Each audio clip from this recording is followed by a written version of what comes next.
Hey, we're live. This is Gillman. And this is at Zach Gaz on Twitter, ZACKGAZ. We are from a website called MyGamer.com. Go there, put us in your favorites because both of us have been writing about games for, I think, over 20 years each at this point. So we cover the games that really nobody else is covering. But this week we are playing Ghost Trick Phantom Detective. This is the Steam version. And I think this is the beginning of the game, right? You started a new save file here. No, this is the third Oh, yeah, level. because the first level is like in the auto like car uh, lot or something like that. I kind of It's remember. a The dump. pound dump, yeah, exactly.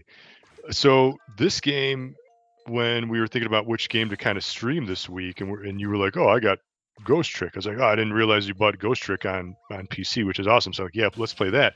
So the difference or the thing that kind of makes this game special is the original DS version came out in 2010, and 2010, if I'm not mistaken, was the last E3 that both of us went to. So I remember going to the Capcom booth and the Capcom rep, showing us everything, and he pulled me kind of off to the side and was like, "Hey, check out this DS game called Ghost Trick." I was like, "Oh, what is this?" I remember just looking at this game, thinking like, "Wow, this game's on DS, awesome cell shading, crazy animation." Really cool game. So finally, after I guess 13, 14 years, whatever, it's been ported to other systems now: PC, Switch, Xbox. Pretty sure it's on PlayStation as well, because I know this game has a nice, strong cult following. So I remember seeing it at E3 2010 that year and being thoroughly impressed. Never had the really chance to play the full version myself, but always wanted to. Hmm.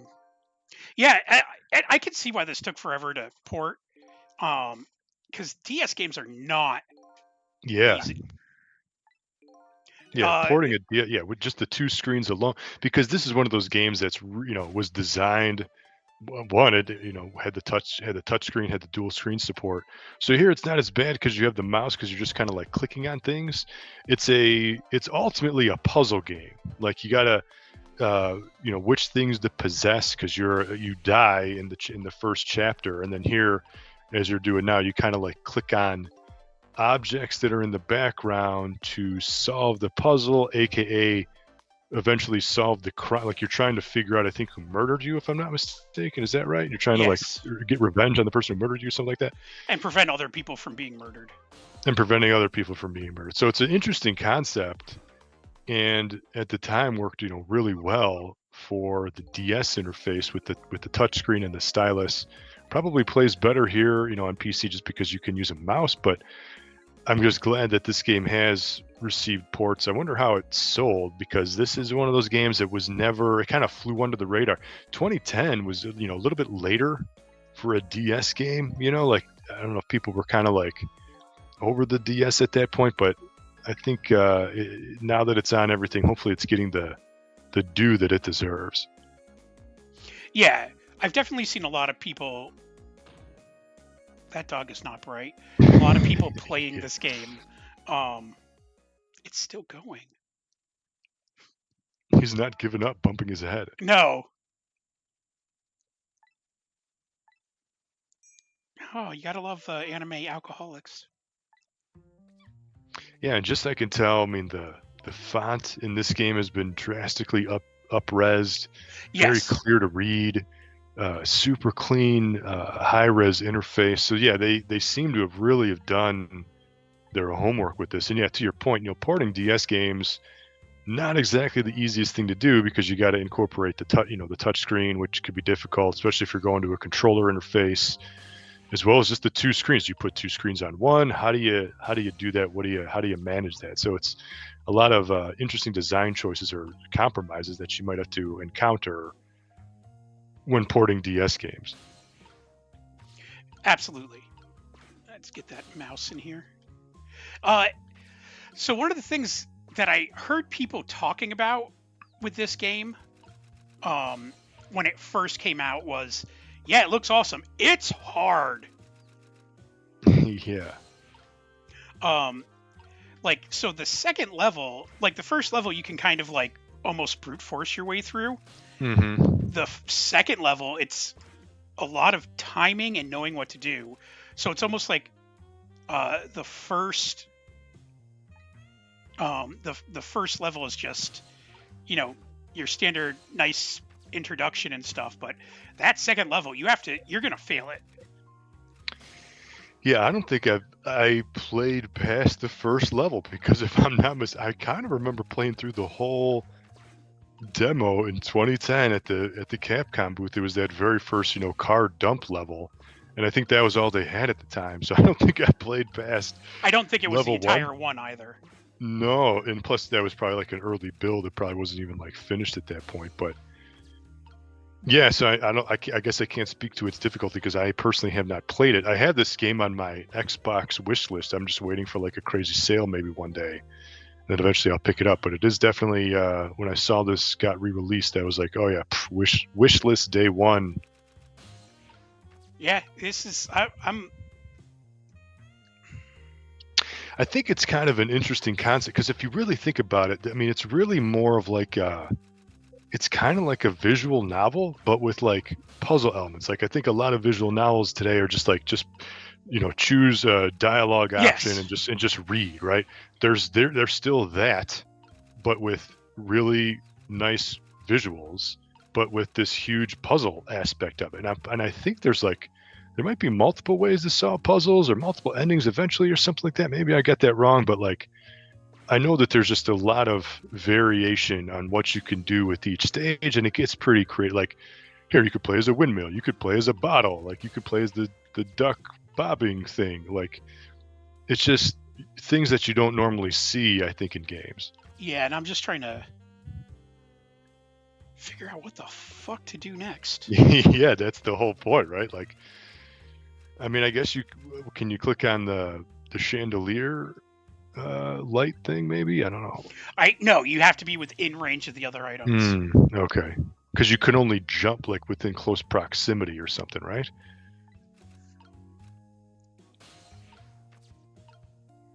Yeah. So yeah, that's what I thought. So you might need to scare her with the rat or something. I don't know why I needed the rat, but here we are.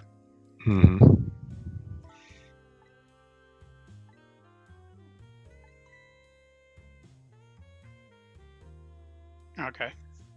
And it takes place around Christmas, which, that's cool. Not a lot of video games do.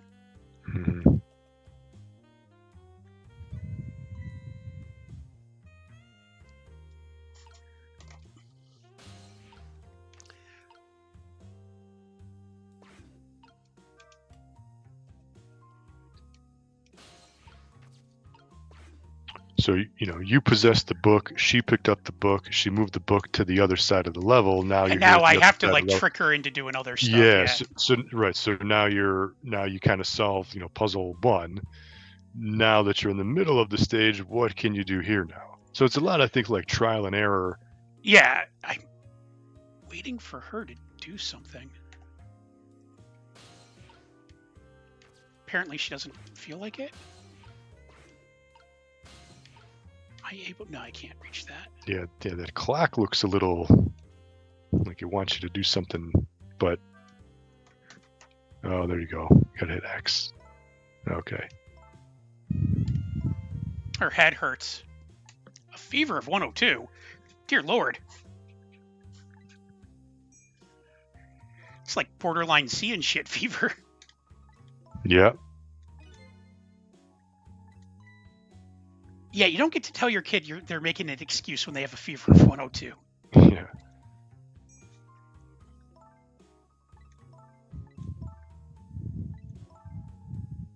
Papa's birthday is around Christmas, huh? I think it might be Christmas, so maybe this is Mrs. Claus?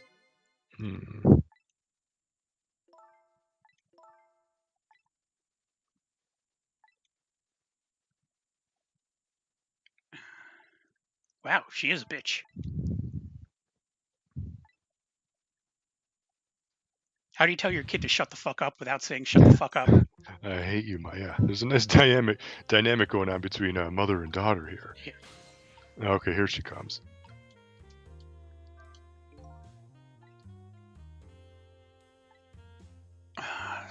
Yes. Oh yeah, and he like randomly just wonders, like, oh, did I ever have a family? I don't know. Yeah, you get those inner dialogue options.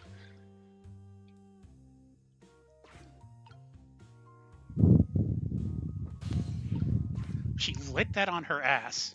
Mm-hmm.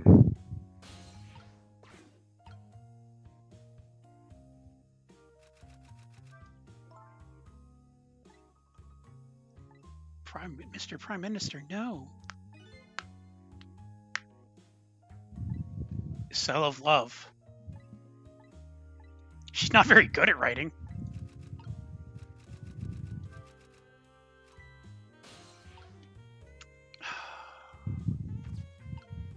Can get there and I can get there.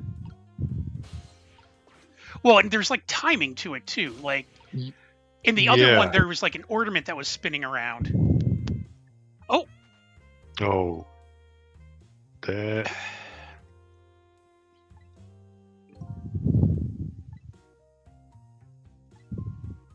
Yeah, yeah. So maybe she's gonna throw the paper. So when she balls up another, or she turns this on. Oh, you might have to like hit it when she's lighting the match or something. Oh, okay, so she might throw that paper again. You might have to possess the paper just to get over there. Yeah, see. So she's probably this is like the loop. Yeah, look at you. There you go, wad of paper. And now she's gonna chuck it across. So now there you go. So now you're gonna go on that side of the room. Now you can possess the phone. And we're done. That's that level. The last one was way harder because it was like a bunch of timing stuff. Yeah. And there was like a time limit. So like if you didn't do certain things in a certain order, it like at a certain time, like you had to restart the level basically. Mm-hmm. And it would let you play for like another 2-3 minutes before you had to restart. Before you had a game over, yeah. So, right, you don't know that like you didn't make the right choice for a couple of minutes, which is a little weird, but yeah, and you had to you had to like sit there and be like, what the, oh god, like do I knock this down here and because like certain things will react in certain ways when they're around them, so. Yeah, there's kind of like multiple paths or like multiple outcomes, even if you fail a little bit, like there's still some story to be told. Yes. Wow, she is not a great person. But apparently he's like a general or something? Yeah. Or governor? Oh, there you go. So that's done with chapter 3 then. Yep. Cool. Unless something happens that I need to... Or maybe it still takes place in the same room, but it's still like new chapter. Yeah, and you can like go to the junkyard. Oh, yeah, the junkyard. There you go. Yeah, I thought it was a car. Yeah.